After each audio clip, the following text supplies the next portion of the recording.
O tema será Construindo a Paz, promovendo a vida em família. A expositora será a Elizabeth de Uberlândia. O local será aqui também, a partir das 19h30. E no sábado, encerrando a nossa 25ª Semana Espírita, o tema será a construção do Espiritismo para a sociedade atual. O expositor será o Simão Pedro, de Patrocínio. O local desta vez será o Centro Espírita Casa Maria de Nazaré, que fica ali logo depois do viaduto, que liga o centro ao bairro Esplanada. E será a partir das 15h30, no Centro Espírita Casa Maria de Nazaré, sábado. E a noite de hoje está a cargo do grupo da Fraternidade Irmão Camilo e do CEP 3. Eu vou falar para vocês aqui um pouquinho das atividades do grupo da Fraternidade Irmão Camilo. Na segunda-feira, de 19 às 20 horas, estudo do Livro dos Médiuns. Na terça-feira, de 19 às 19h45, reunião de assistência espiritual, fechada. De 20 às 20h45, reunião de divulgação doutrinária com temas variados e a seguir a aplicação de passos. Na quarta-feira, de 19 às 20 horas, estudo do Evangelho segundo o Espiritismo. E na quinta-feira, de 18h30 às 19h30, o Grupo Fraternidade Espírita Irmão Camilo tem o estudo do Livro dos Espíritos. E a partir das 20 horas às 21h, reunião pública, com tema livre, perguntas e respostas. Na sexta-feira, das 19h30 às 21h, estudo sistematizado da doutrina espírita. Logo após tem o passe. E no sábado, de 15 às 16h30, tem o estudo sistematizado da doutrina espírita. E todo segundo sábado do mês, a partir das 14 horas, tem a reunião administrativa. E o grupo da Fraternidade Irmão Camilo fica na Avenida Amazonas, número 807, no bairro Cidil. E lembrando que a banca do Livro Espírita, ela está dando 30% de desconto nesta semana. Então, a minha oportunidade de dar uma olhadinha nos livros. E a noite de hoje será agraciada, né, pelo nosso orador, José Amaral, que a maioria já conhece. E o tema dessa noite é a violência no cenário da civilização atual. José Amaral é natural de Santo Antônio do Monte, reside em Divinópolis, é casado, pai de 4 filhos e está no movimento espírita há 28 anos. Antes de começar a exposição da noite, eu gostaria de convidar o Eduardo Souza para que fizesse para nós a prece inicial.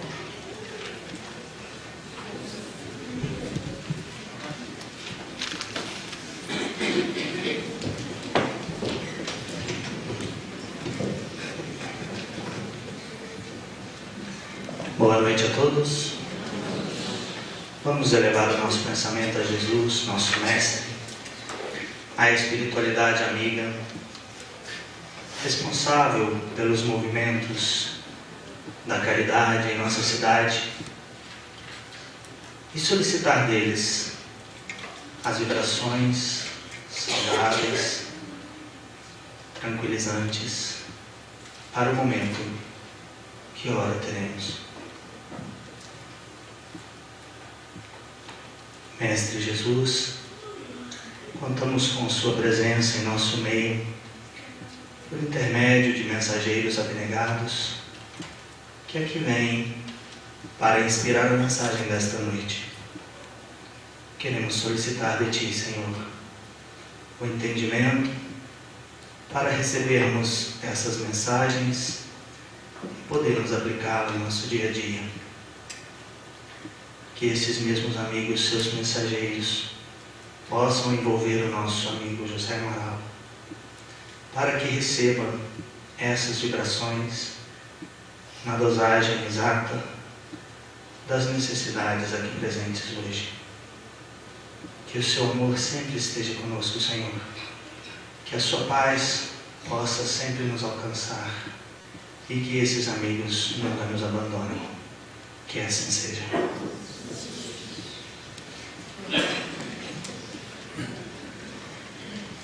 Eu convido José Amaral para subir até aqui.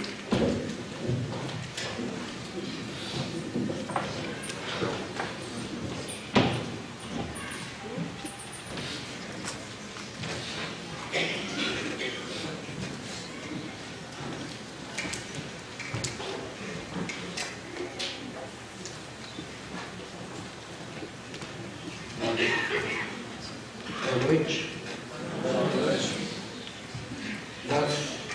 Dá para ouvir direitinho? Pode aumentar aí.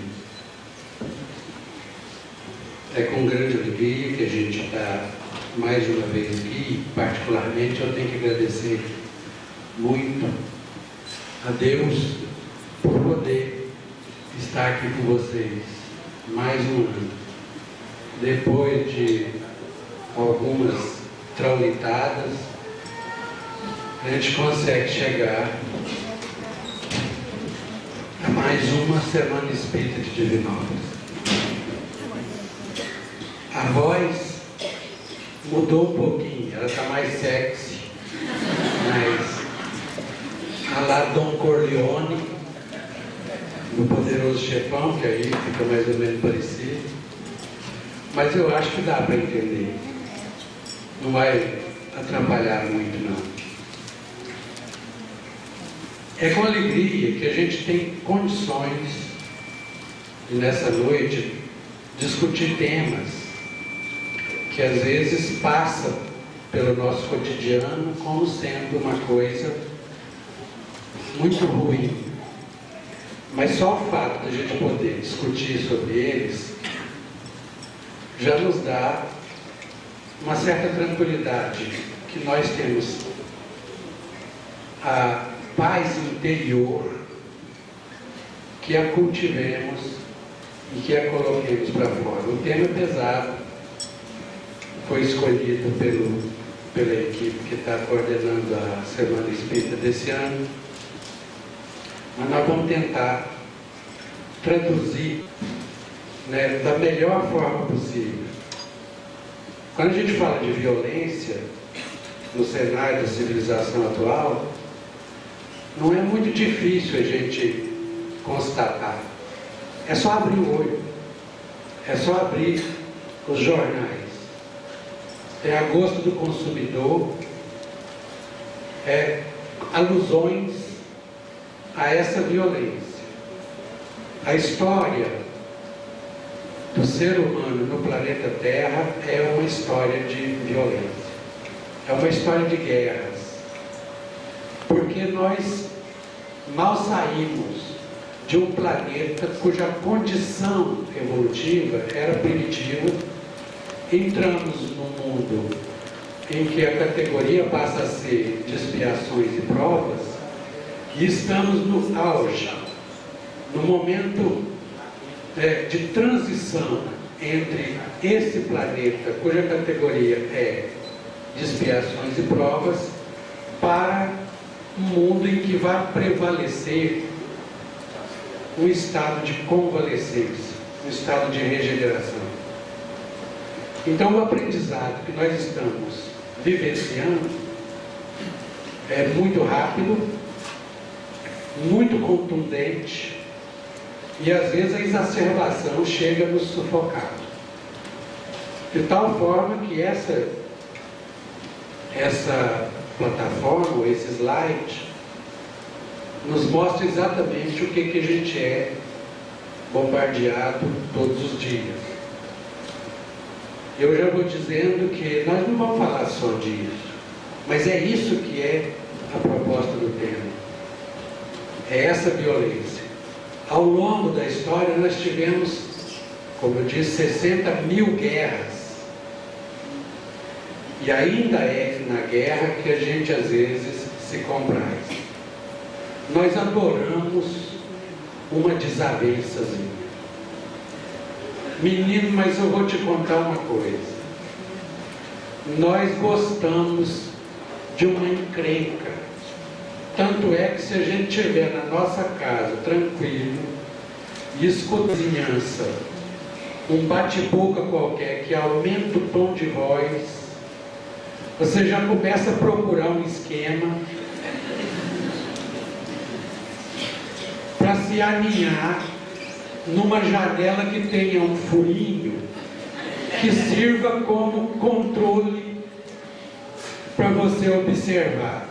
Hoje, quem for assistir, quem tiver TV a cabo, vai passar logo à noite, 22 horas, no canal TCM, uma obra-prima do Alfred Hitchcock, que chama-se Janela Indiscreta. É o que nós, às vezes, sem entender lufas do que está acontecendo lá, a gente passa a se meter e a fantasiar do que está provavelmente ou possivelmente acontecendo. E a fantasia é enorme. Então é uma beleza você espionar os outros quando os outros estão em pleno sofrimento.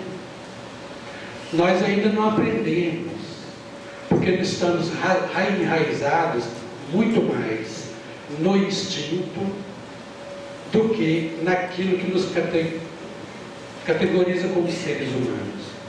A capacidade de empatia, de compaixão, de misericórdia. Então fica fácil da gente entender as causas. Muito fácil. Qualquer um de nós aqui, se eu perguntar quais as causas da violência, cada um tem uma opinião.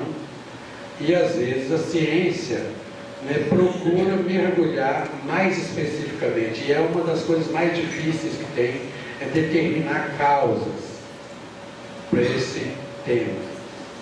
Um deles é o modelo educacional nosso.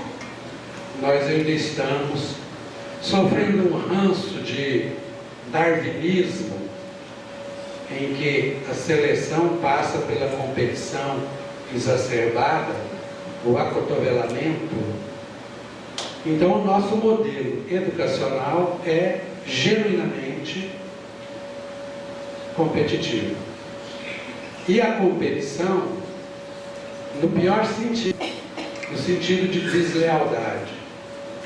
Então, quando, por exemplo, as pessoas incutem na cabeça que tem que ser o melhor, tem que ser o maior, alguns jargões fazem parte do nosso cotidiano.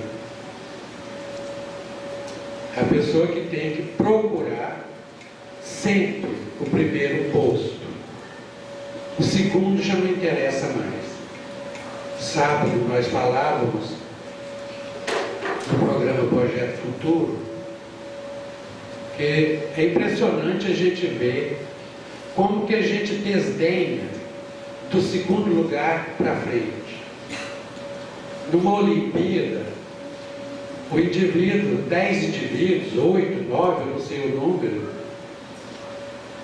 disputam correndo 100 metros e o recorde é em torno de 9 segundos e qualquer coisa.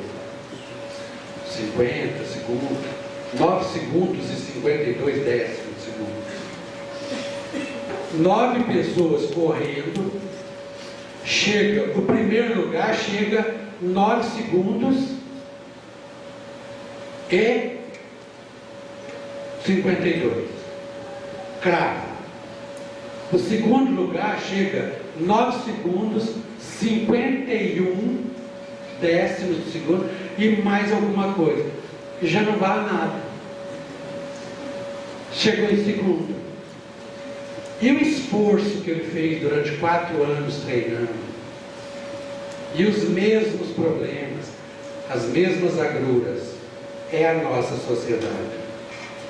O relatório Delors, que estabeleceu os 4 pilares da educação: saber a aprender, aprender a aprender, aprender a fazer, aprender a ser e aprender a conviver.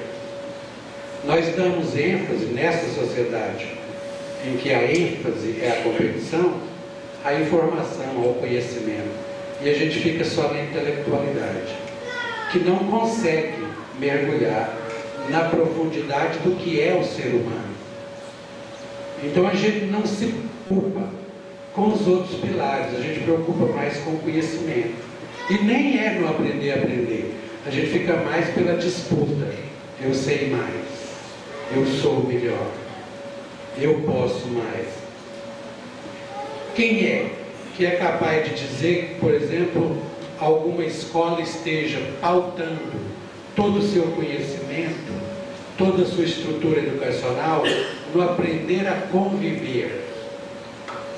Vocês sabem de algum exemplo?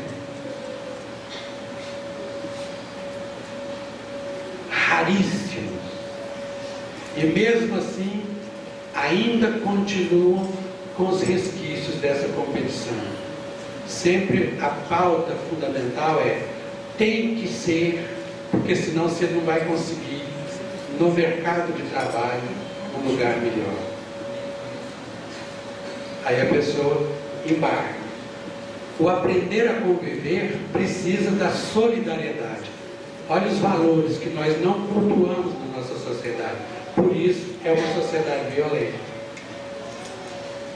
A violência na TV, desde 1940, nos Estados Unidos, um dos maiores momentos em termos de compreensão da saúde humana, que é o Surgeon General, cirurgião geral, já escrevia em 1940, nos primeiros momentos que a TV colocava cenas de violência na televisão, eles já emitiam um parecer dizendo que a violência na TV interferia enormemente no comportamento das crianças. De lá para cá, estudos e mais estudos, 160 tipos de estudos, 43.500 pessoas foram pesquisadas, 7.300 delas dentro de laboratório, com rigor, e constataram que não só as crianças são afetadas, mas os adultos também são. Mas até hoje, a mídia parece que não leva isso muito em consideração. Segundo o Dr. Drauzio Varela, num dos seus artigos, publicado no seu site, exatamente sobre a violência na TV, alguns pesquisadores chegam a questionar: por quê? Até quando a gente vai ter que esperar para que alguma providência seja tomada?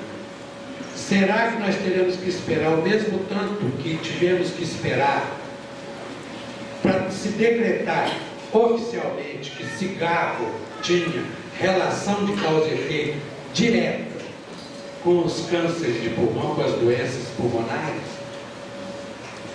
Será que nós vamos ter que esperar isso? Então, estudos da violência na TV, e isso é tão sério que a gente embarca, e às vezes abobalhados. A cena de maior audiência, geralmente, quando uma novela quer bater picos de audiência até lá em cima, ela vai explorar exatamente a violência que nós carregamos dentro de nós. Vai nos instigar até que a gente peça, até que a gente clame pela violência.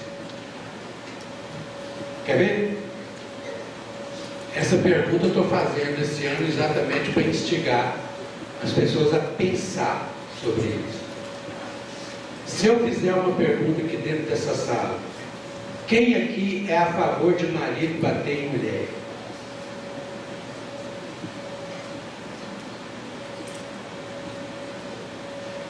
Eu vou dar mais uma chance. Às vezes vocês não entenderam a pergunta. Vou esperar vocês pensar.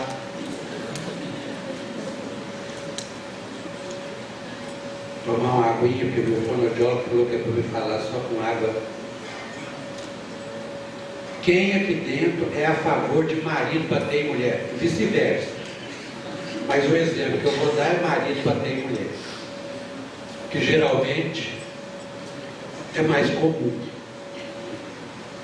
devido à fragilidade e à educação das mulheres, a maturidade das mulheres, que eu acho que chegou mais cedo no cenário da vida.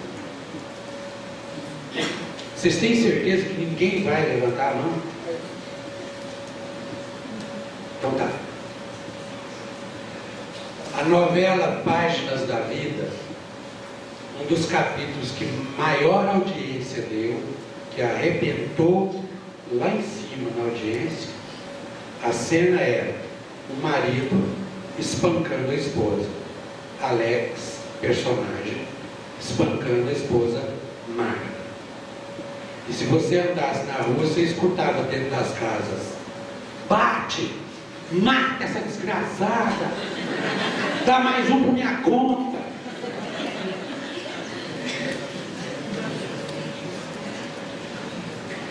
Eu caí na bobagem. O panaca aqui sempre vai dar uma de pão, né? Sempre leva tiro. Eu cheguei na hora da cena, sala lotada de pessoas. Eu virei e falei assim: gente, olha o que vocês estão torcendo. Todo mundo vira para mim e fala: vai cortar nós parar?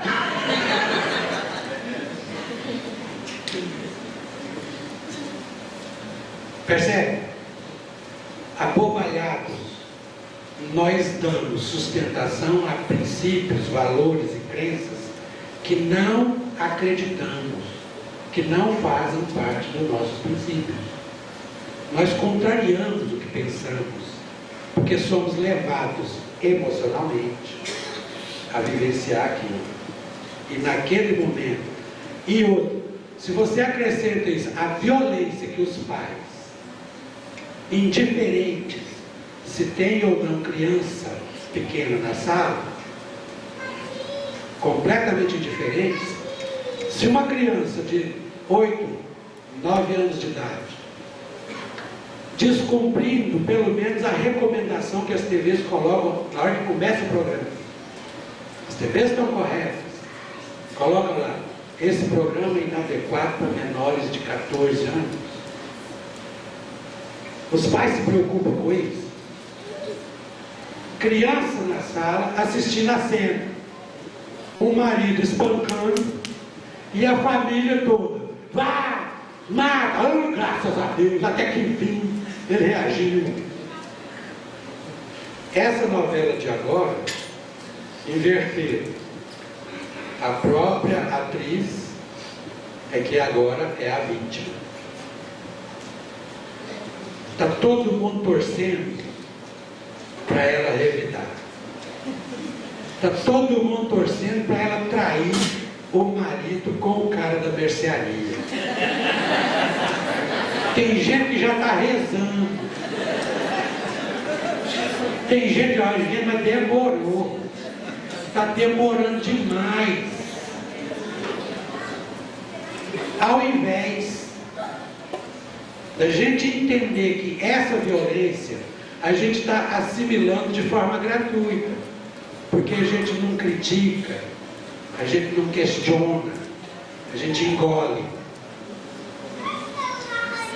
Ninguém aqui vai passar, agora eu vou cortar o barato de todo mundo, passa pela cabeça que aquele homem é doente, precisa de ajuda,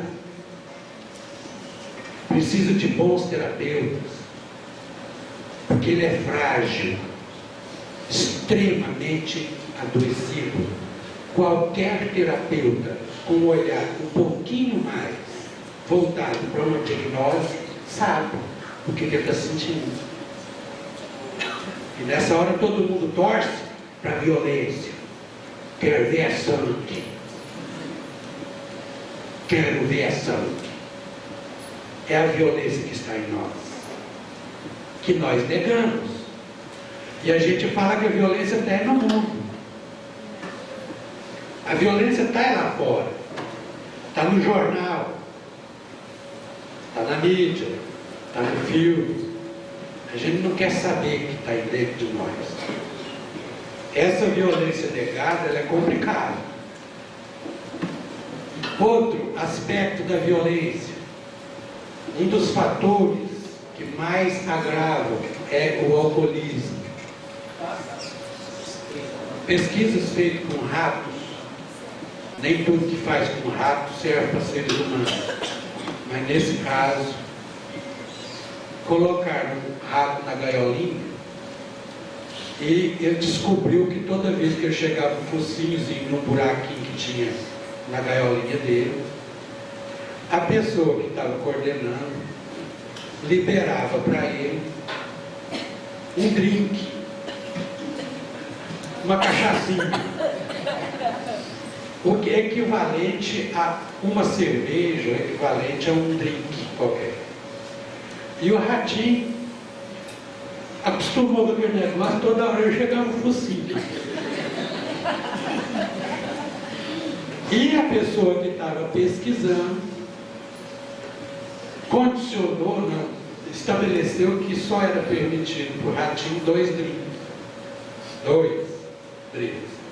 Isso equivaleria para um adulto, um ser humano adulto, a um porre já de consideração.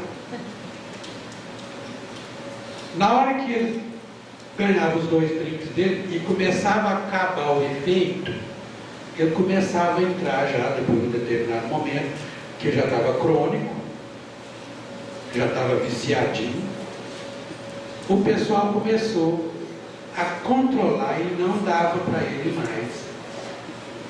E colocou nesse momento um outro rato, sóbrio, na gaiola com ele. E os ratos disputam o espaço, é extremamente territorial. Na hora que o rato, na disputa territorial, ele levanta as patinhas, fica de pé, nas patinhas de trás, e levanta as mãozinhas, significa que ele está dando sinal para o outro que ele não quer mais apanhar, que ele já perdeu a parada. Ele perdeu a disputa. E o outro rato, consequentemente, pela, entre aspas, pelo instinto do próprio animal, ele para de bater. O bebum, o ratinho bebum, mesmo o ratinho levantando as mãos, ele não para de no ratinho. Os pesquisadores chegaram à conclusão de que isso era exatamente a agressividade exacerbada devido à síndrome de abstinência provocada pelo alcoolismo. Agora você imagina com essa lei seca, o que vai aumentar de marido apanhando e mulher apanhando, filhos, vizinhos, porque alcoolismo é um dos fatores de violência muito importante. E são estudos científicos já. E o último, que é o desrespeito aos direitos. Quando a gente está na nossa sociedade, nós temos geralmente o malveso de exigir direitos. Só que a gente não dá, em contrapartida, direito ao outro na mesma proporção. Nós queremos só o direito, mas o dever fica a desejar. E esse desequilíbrio é que a gente vai chamar de desrespeito. É quando eu invado o direito do outro. E eu só quero o meu direito. Então, ao aprendermos a equilibrar, talvez a gente tenha soluções mais rápidas.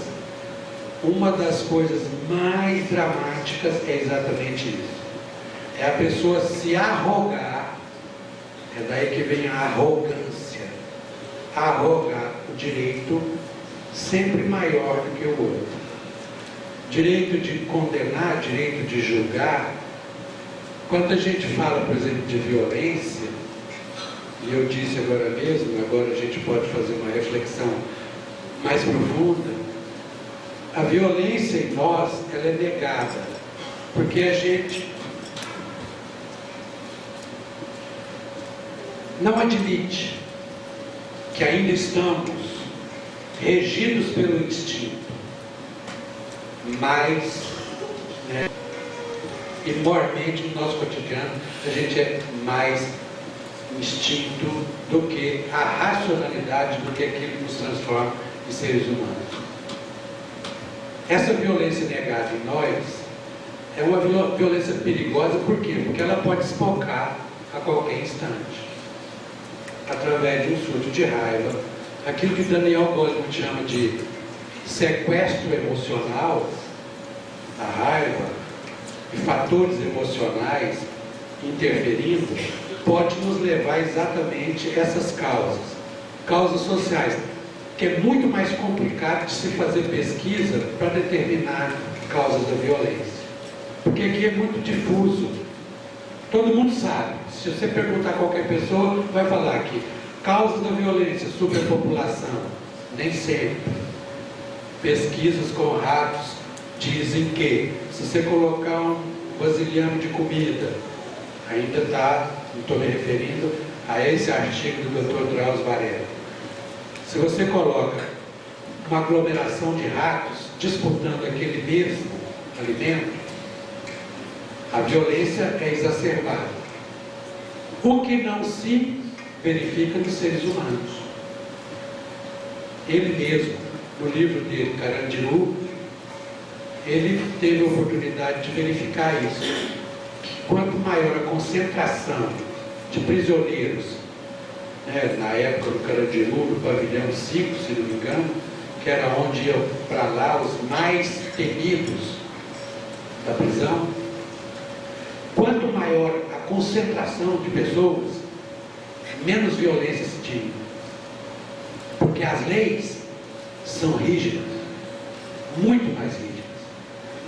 Então, às vezes, morria muito menos gente lá do que nos outros pavilhões que a concentração de prisioneiros era muito menor.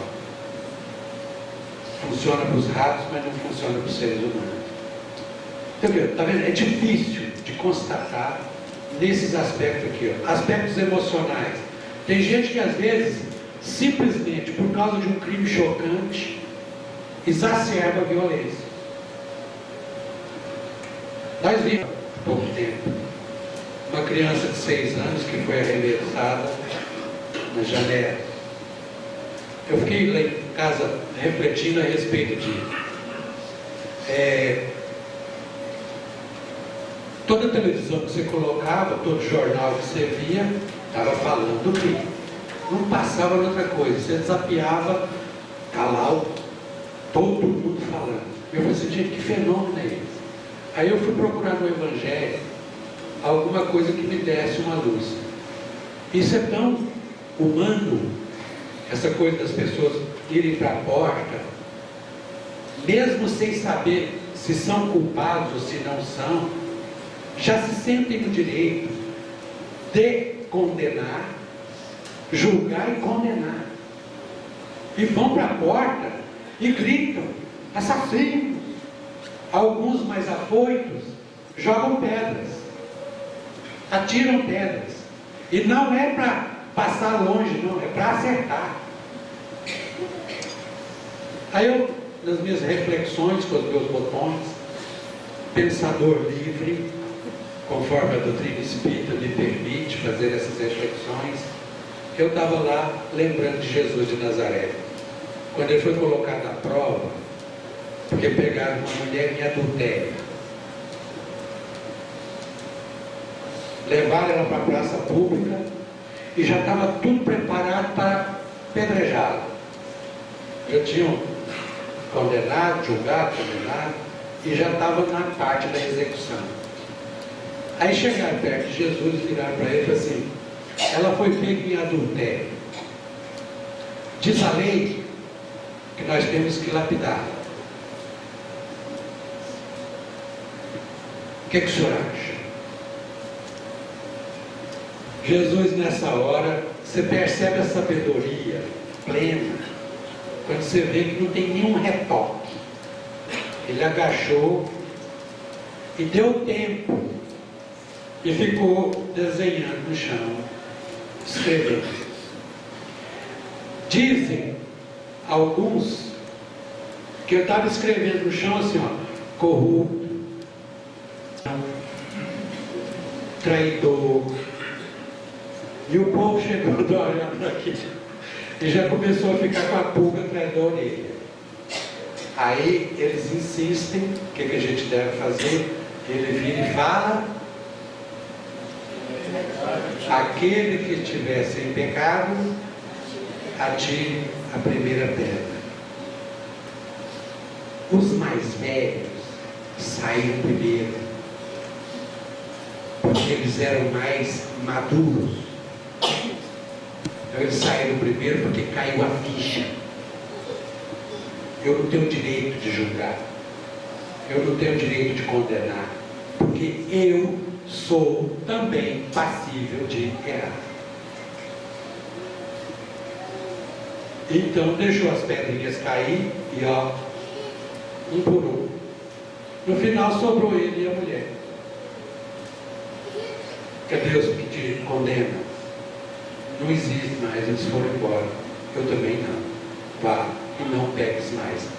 Hora nenhuma. Ele cobrou, hora nenhuma.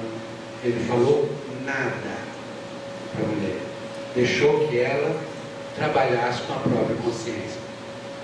Aí, tempos depois, ele, Jesus, passou ele como vítima. Ele era vítima agora. Porque no meio da multidão, a multidão histérica exigia o quê? Crucifica-o, crucifica-o. Pilatos ainda deu a chance. Vocês querem ele ou vocês querem Barrabás? Quem que vocês querem que eu liberte? Liberte Barrabás. E ele foi crucificado. Ele mesmo foi a vítima. A mesma turma estava lá, assassino, no crime. Há 2 meses atrás, 3 meses atrás, a mesma turma, assassino, assassinos. Aí a gente vai mergulhando psicologicamente, a gente começa a pensar o seguinte: nós morremos de medo disso, sabe por quê? Às vezes as pessoas, de tanto medo que elas têm, elas agridem aqueles que denunciam o que elas mesmas podem fazer. Então a violência que está dentro de mim, quando eu vejo ela estampada no outro, ele me alerta. E se eu não tenho isso bem trabalhado, eu o agrido. Porque é uma forma de me agredir. E nessa hora, a pessoa vai e joga pedra. Mas o que é? O medo que você tem não é de ser um assassino? Se tornará, porque a pedra que você pega no chão e joga, pode matar. O que você está condenando não é o outro, é o que você tem dentro de você. É o medo. Quanto mais furiosa é a pessoa, mais furiosa é a pessoa, mais significa que ela tem medo. Porque uma coisa é um bandido juramentado, assassino, matar alguém. É o que a gente espera dele. O papel dele é esse mesmo. Matou mais um, fulano de tal, bandido perigoso, matou mais um. A gente olha e fala: ó, o homem é bravo. Nem bate a passarinho. O problema é quando uma pessoa que vai ao supermercado, que beija filhinho, que passa, que faz as coisas que nós fazemos, de repente se vê numa coisa impensável. Aí está muito próximo de nós, está muito perto, se parece demais comigo. Então denuncia o quê? As minhas fraquezas. Então eu tenho que agredir. Eu não posso deixar isso impune. Aí eu vou para a porta: queremos justiça. Conversa é vingança. É a violência que está dentro de nós. Ao invés de a gente olhar e falar: vou fazer uma prece e que Deus abençoe o juiz, promotor, advogado, o júri, todos que estiverem envolvidos para buscar a melhor solução, a solução mais justa para todos, vítima, parentes da vítima, assassinos, advogado, juiz, que eles sejam abençoados. E eu aqui vou olhar a tudo com o olhar de misericórdia, olhar as misérias dos outros com o olhar do coração. Misericórdias, cordes é coração, miseris, misérias. Aí a gente já deu um salto qualitativo. A gente abandona a violência que está dentro de nós entranhada, que denuncia a nossa condição ainda de prevalência. Prevalência única e exclusiva dos nossos instintos, e não da razão, das emoções superiores, dos sentimentos, da compreensão, da tolerância. Contribuições. Chega, vou falar mais de violência, porque não dá, porque violência a gente já tem a todo instante. Então vamos falar de soluções. Nós estamos na Semana Espírita. A Semana Espírita, a gente pode trabalhar apenas aquilo que nós temos como referência. O básico da doutrina espírita já nos ajuda no esclarecimento, porque a gente muda a postura. E que essa violência em nós se transforme numa serenidade, numa paz, num controle, pelo menos, numa tentativa de nos educarmos emocionalmente, nos amadurecermos, nos tornarmos autônomos, autonomos, autores das normas que nos regem. Compreensão disso. Primeiro, a doutrina espírita nos dá claramente a imortalidade do espírito. Somos imortais.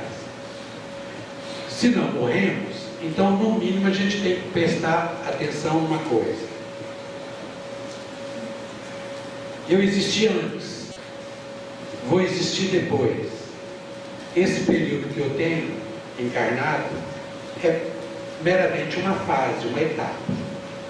Então, o que eu faço agora vai determinar o que eu terei ou não na consciência no depois. Então, por si só, já me chama a uma reflexão ética dos meus modos, do meu comportamento, da minha maneira de ser. Então, a imortalidade abre perspectivas.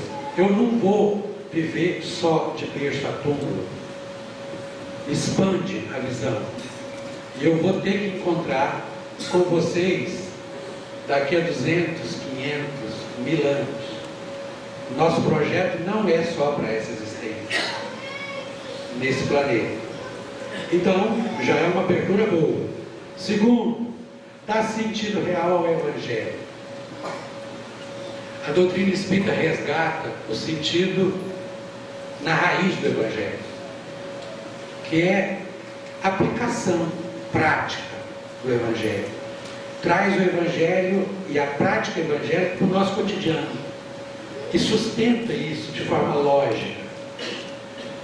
Qualquer estudo que você fizer, antropológico, sociológico, psicológico, do Evangelho, vai te dar essa sustentação. Você passa a compreender que no aspecto, por exemplo, da violência, de eu começar a olhar no outro e me achar no direito de condenar, de julgar, de executar, eu olhar para dentro de mim mesmo, que no Evangelho está lá. Sempre Jesus deixou uma fala para nos nortear. Quer ver? Você enxerga um ardeiro no olho do outro, mas não enxerga uma trave no seu. Ardeiro é cisco, cisco de carpinteiro. Trave é um pedaço de toco desse tamanho, deve ser. A gente enxerga um cisco no olho do outro, mas não enxerga uma trave no nosso. Ou seja, é muito fácil a gente enrolar o nosso rabo e falar do rabo alheio. Por quê? Porque toda vez que a gente fala do rabo alheio, a gente está denunciando o nosso próprio rabo. Porque tudo que me incomoda do outro não está no outro, está em mim.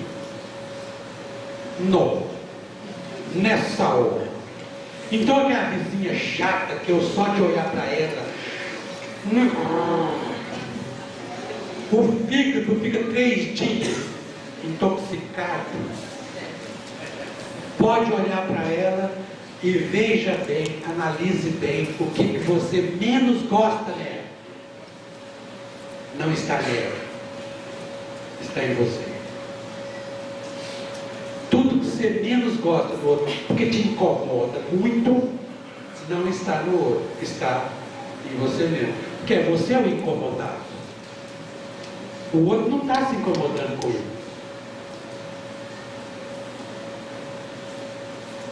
Então presta atenção na hora de falar mal da vida dos outros agora. Nós damos a responsabilidade.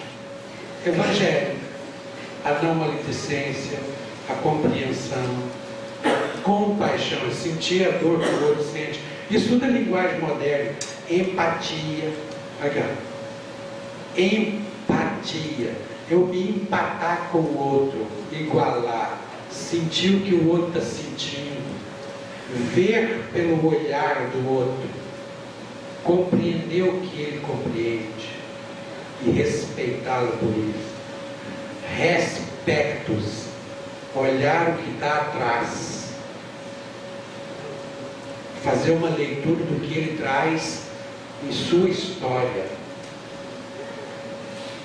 Por pior que seja o bandido, por pior que seja, se ele tivesse com 3 aninhos de idade, no colo da mãe, num ponto de ônibus, e você perto dele, e ele brincando, você tranquilamente ia falar: ei, neném. Alguns até, deixa eu pegar ele um cadinho.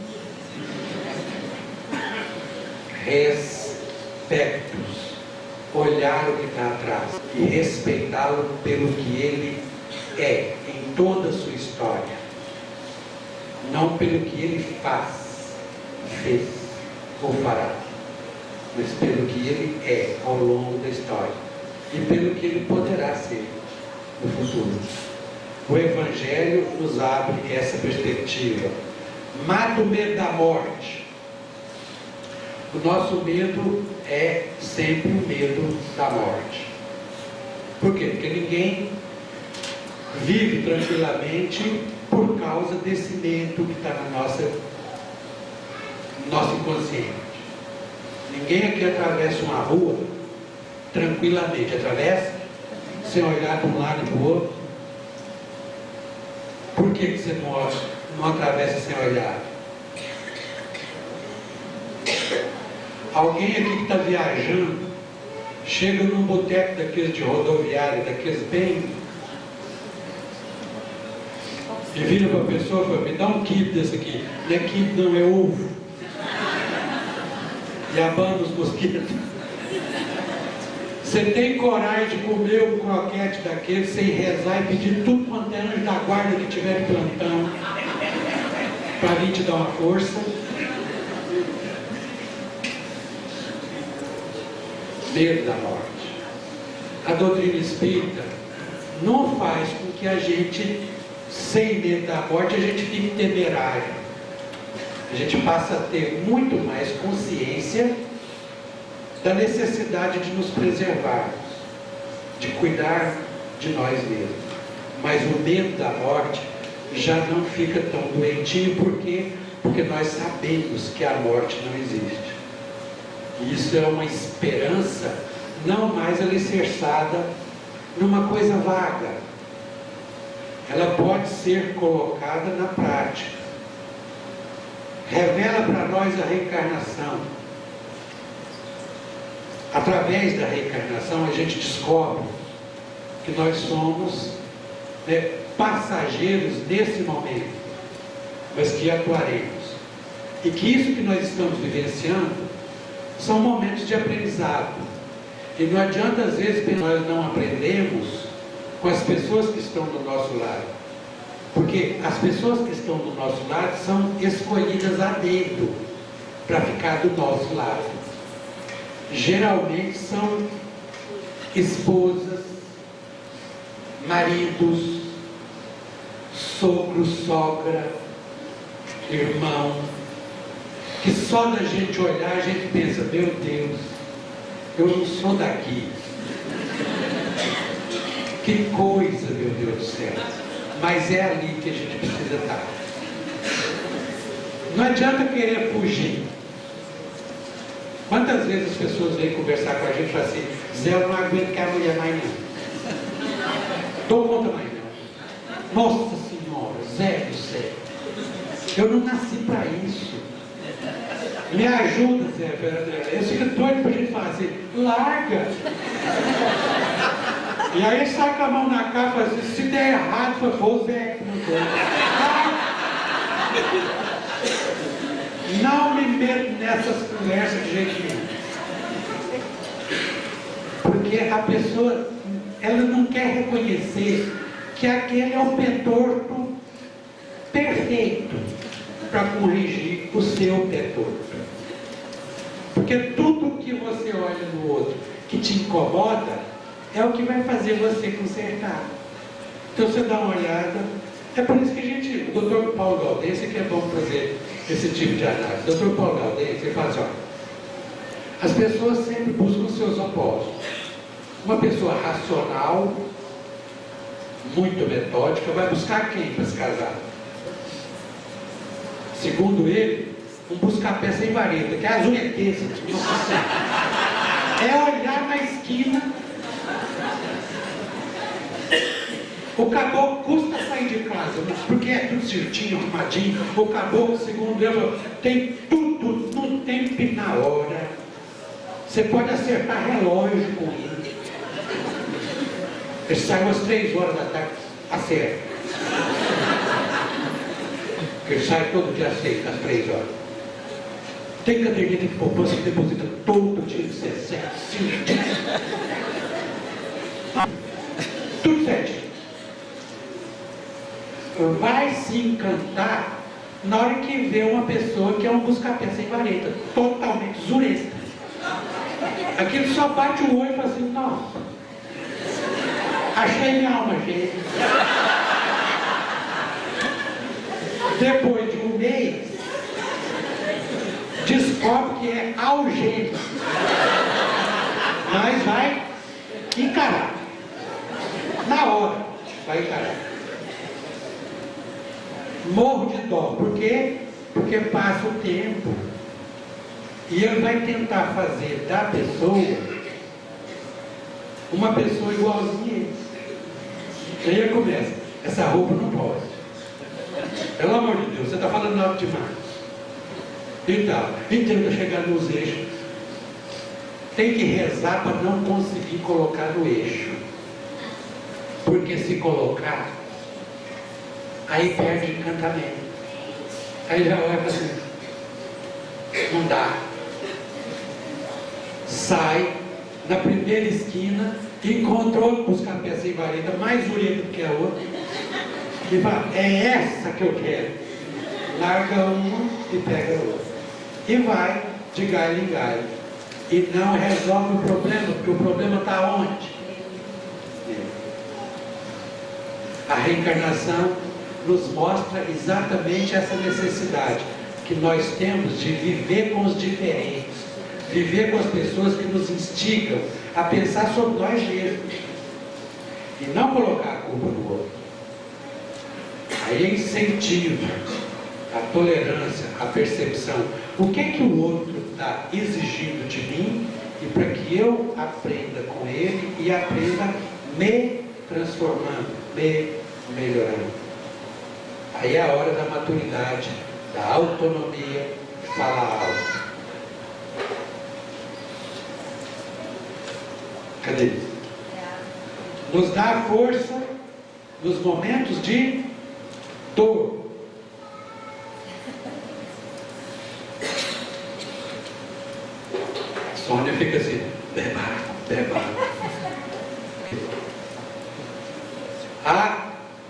A coisa mais dolorosa é exatamente a incapacidade de lidar com a dor.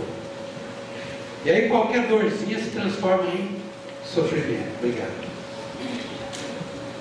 E é sempre bom a gente lembrar, toda vez que a gente toca nesse assunto, a dor é diferente do sofrimento. Vocês se lembram? A última vez que eu falei aqui, eu falei exatamente sobre isso. A doutrina espírita nos esclarece que a dor, ela é uma lei da natureza. Agora, o sofrimento é toda vez que eu coloco na minha dor aquilo que eu não consegui trabalhar em mim. Culpa, medo, mágoa, revolta. Toda vez que eu coloco esses componentes na minha dor, eu transformo a minha dor em sofrimento. E aí o sofrimento é outro patamar. Onde que a gente trabalha isso? A doutrina espírita nos eleva à condição de compreensão daquilo que a gente chama de dever ou de sacrifício. Toda vez que a gente ouve essa palavra, o que você pensa? Quando você ouve a palavra sacrifício, o que vem? Primeira coisa na sua cabeça, o que é?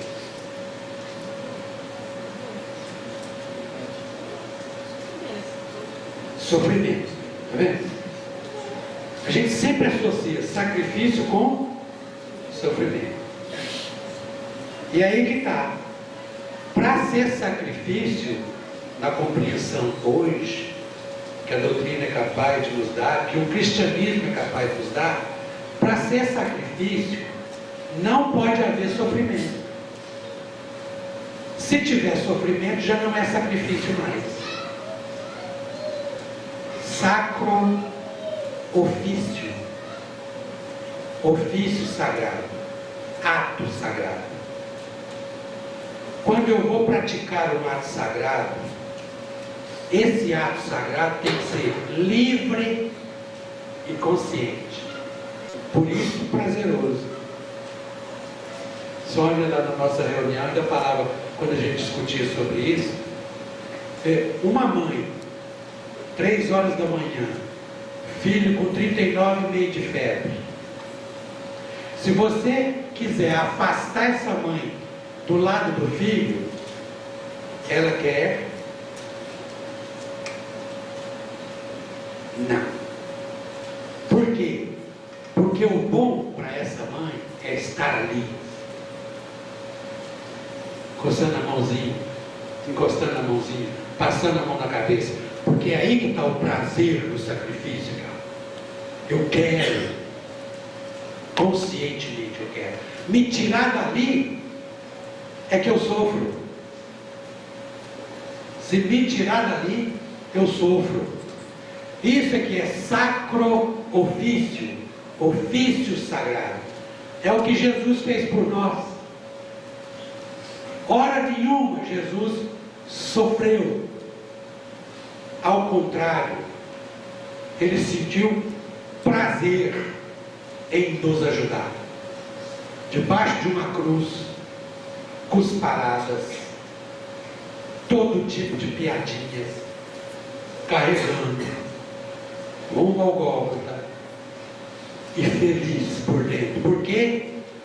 Porque ele estava deixando para nós uma lição de como ser um ser humano por excelência, sem sofrimento. Aí eu pergunto, estava doendo? Estava, muito, mas não tinha sofrimento. Hora nenhuma ele sofreu. Ao contrário, foi um sacro ofício.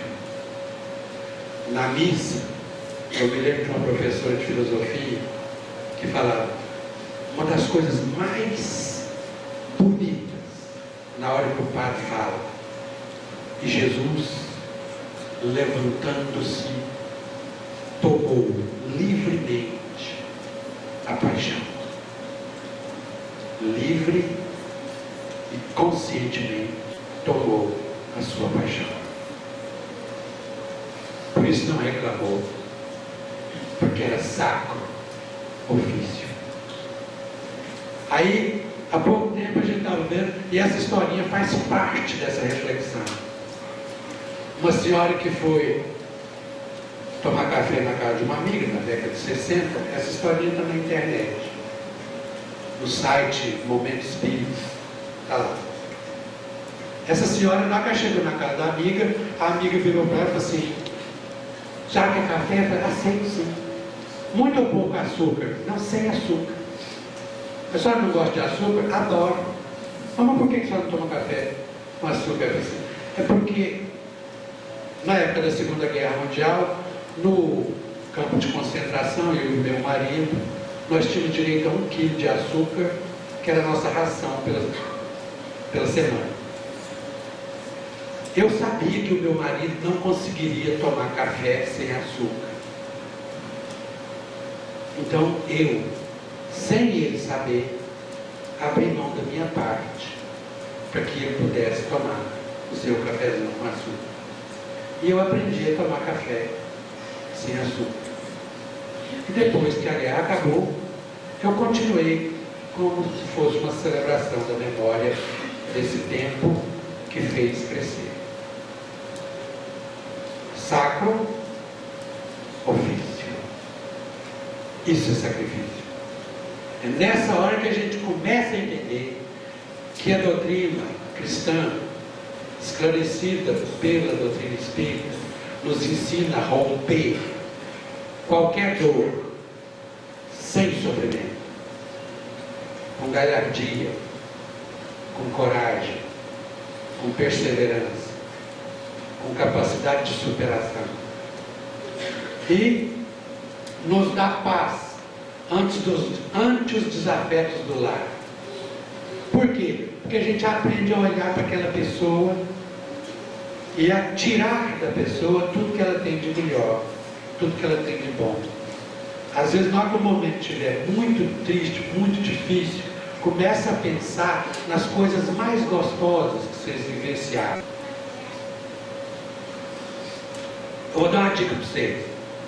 Às vezes, quando a nossa relação, como sempre, acontece com qualquer pessoa, né, fica aquela relação morna. Sabe o que eu faço? Eu vou buscar a celebração. Eu vou celebrar os nossos momentos. Vou para as fotos. Aí eu pego as fotos que eu ainda tinha cabelo grande, um bigode de Tupamaro. Vocês lembram do Tupamaro? Aquilo, na hora que você vê a esposa bonita, né, com aquela boca condonada, você faz assim: gente, deixa eu ver se eu dou conta de achar essa boca na mulher. Aí na hora que ela passa, você dá uma espiada. Menino, vê se ainda está lá ainda. Melhora um tanto, mas melhora um tanto. E de repente você já vai se aproximando, e aí eu dou uma dica. Tem gente que às vezes não curte esses momentos. Eu já sempre falo, você tem que provocar esses momentos. Esses momentos não acontecem assim, caindo do céu, não. Sabe aqueles momentos de levantar o astral? Esses desafetos são desafetos para aprendizado mútuo. Então costuma, né, a gente às vezes deixar de lado e não praticar esses momentos. Os momentos que eu estou falando é aqueles que, na hora que chegar em casa, vê se você dá um jeito de mudar a rotina, desliga a TV, manda os meninos mais cedo para a cama. Vai dormir, menino. Vamos dormir mais cedo. E bota os meninos na cama. E já na passada, como diz, dá uma piscadinha para a mulher. Vai pegando. Sabe? Dá uma piscadinha. Treina uma piscadinha sexy. Só passada. A mulher não vai estar acostumada com esses treinos, né? Vai pensar, mas já a pessoa não pegou um cisto na hora.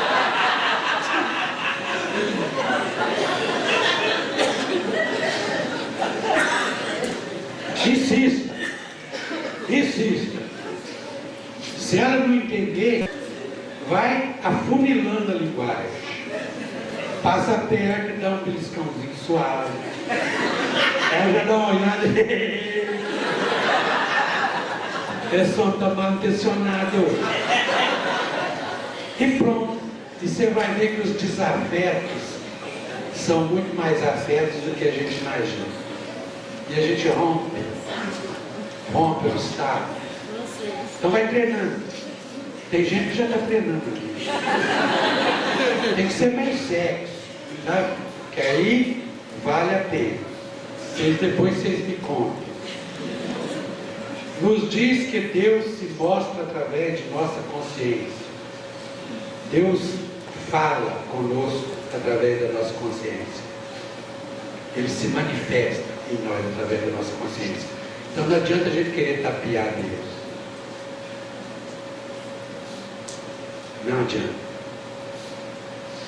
Primeiro porque ninguém vai te cobrar absolutamente nada. Se você desencarnar, ninguém, por pior que você seja, espiritualidade superior não vai te cobrar. Quem vai te cobrar é quem está sintonizado com você. E você vai denunciar para ele aquilo que ele é. É a agressão que nós estávamos falando agora mesmo. Que a gente vai gritar assassino. André Luiz, quando morreu, foi para o mundo espiritual, seus vizinhos gritavam para ele, suicida! Agredia. Mesma instância. Por quê? Na cabeça dele. Acho que todo mundo aqui assistiu o filme Ghost. Vocês lembram do filme? Lembra daquele espírito que ficava no trem, no metrô? Lembra? Ele bloqueou o suicídio dele. Todo mundo que chega perto mexe na ferida. Sempre vai mexer na ferida. Por quê? Porque incomoda ele. Na hora que o rapaz começou a perguntar para ele como é que ele fazia para mexer no corpo, na matéria, ele explicou. A pessoa começou a perguntar. Na hora que perguntou mais, ele virou e falou assim: ei, por que você está perguntando tanto? Estou aqui. Foi eles que me empurraram. Eu não me joguei. E saiu fora correndo. Ele denunciou o quê? Que ele era um suicídio. Ele que tinha se jogado. Isso é infantil. É a mesma coisa que você chegar em casa, você tem uma criança de 3 anos e uma criança de 2 anos. Na hora que você chega em casa, a criança de 3 anos vem direto para você e fala assim: ô pai, eu nem bati no Juninho.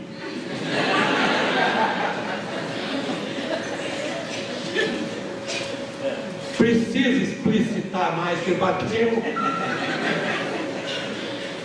É a nossa condição ainda evolutiva. Deus fala conosco através da consciência. E a gente não adianta querer tapear a Deus. Não adianta querer barganhar. Deus, o Senhor faz isso para mim que eu libero ele e tal. Não adianta. Fez. É a sua consciência que vai te cobrar. Ninguém mais vai. E esse aqui é o problema. Porque nós somos cruéis conosco mesmo. É por isso que a espiritualidade não deixa a gente decidir sobre a nossa vida. Às vezes eles são obrigados a tomar a rédea e fazer programações ou prospecções de reencarnações para nós. Porque se deixar por nossa conta, a gente exagera na dose e não dará conta tranquilamente. Então eles nos deixam, por compaixão, eles não nos deixam sós. Abre-nos a porta para o diálogo mediúnico. Nos dá a possibilidade de ter a certeza, através da experimentação, que o mundo espiritual não é ficção, não é sobrenatural, é natural. Está aqui. Existe. É fato. E isso hoje, felizmente, a ciência começou a cair a ficha e falar: temos que atacar o problema. Porque desde que o mundo é mundo fala-se disso, as maiores sumidades na história falaram disso. Sócrates, todo o conhecimento, o pai da filosofia, todo o conhecimento dele foi adquirido no oráculo de Delfos, através da mediunidade, das pitonisas. Jesus se comunica com mortos. Quando ele subiu para o Monte Tabor e lá se transfigurou, cedeu o ectoplasma para o ambiente, apareceram Elias e Moisés, dois mortos, e falaram com ele e com os discípulos. Está lá. Todas as grandes religiões falam. Agora a ciência está começando a colocar isso na pauta da pesquisa. A pesquisa mais sensata é: a mente é diferente do corpo. Por quê? Porque uma criatura congelada durante 1h10 para fazer uma cirurgia do cérebro, nenhum tipo de vida se manifestando no corpo, eletroencefalógrafo caladinho, 1h10. E essa pessoa, durante esse período, deu notícia do que estava acontecendo no corredor do hospital. Falou para o médico o que ele estava conversando com outro médico na antessala da sala cirúrgica. Aí chega-se à conclusão: a mente não é uma secreção cerebral. A mente é algo fora do corpo físico. E se ela se manifesta fora do corpo físico, então abre-se a hipótese: ela pré-existe? Ela sobrevive? São já hipóteses de pesquisa séria. Que bom! E a doutrina espírita já nos dá exatamente isso. Cura para nossas obsessões. Quantas pessoas em processos obsessivos terríveis não são amenizados, curados, através da compreensão do processo da mediunidade e da manifestação de obsessores. Aqui em Divinópolis mesmo, um grupo, eu me lembro, um grupo que tinha uma moça que ficava acorrentada, estava acorrentada há 5 anos, no pé da cama. A mãe não tinha condições de fazer nada. Moça normal até os 18 anos de idade, perfeitamente normal. De uma hora para outra, surto, acorrentada, 5 anos. Os hospitais nem mais queriam recebê-la porque ela não tinha solução. Um grupo de médiuns do Centro Espírita Estudantes do Evangelho, eu participei durante 2 sessões, foram na casa da pessoa. Chegando lá, começaram a fazer o culto, o Evangelho, e harmonizou a casa, e a menina no quarto foi harmonizando, harmonizando, harmonizando. De repente, um belo dia, o Espírito se manifesta no centro. Vocês não vão me tirar aquela moça, ela é minha, e eu tenho direito sobre ela, porque o que ela me fez sofrer, eu não vou deixar barato. É minha, ninguém me toma. Trabalhou-se com ele, psicologia, perdão, emoções, até que ele conseguiu uma paz interior, porque encontrou-se com a mãe, avivou-lhe as emoções mais gostosas de se sentir. Aí então ele abriu mão para mim. Então tá, eu vou dar a vocês uma chance. Vocês podem então ficar com ela. Eu vou seguir com a minha mãe. Eu quero ver, mas por favor, que ela não me importune. Aí foram, naquele mesmo momento, na casa dela, A mãe que já nem abria a porta mais da comida, colocava por baixo, ouviu a voz da moça: mãe, estou com fome. O grupo foi e fez um culto, e naquela noite a moça leu o Evangelho. Quem assiste cenas assim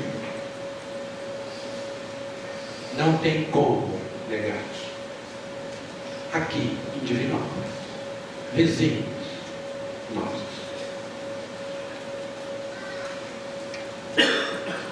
Ensina-nos o caminho da caridade, sentimento. Ensina-nos a olhar para o outro e falar: meu caro amigo, você me é muito caro, você me é muito querido. Esse é o sentimento da caridade, que foi confundido com dar coisas. Porque quem sente caridade não vê a pessoa que é objeto do seu sentir sofrer tranquilamente. Então, quando vê sofrer, vai ajudar.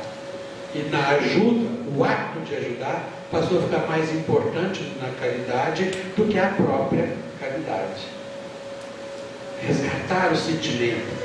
Caridade é sentir.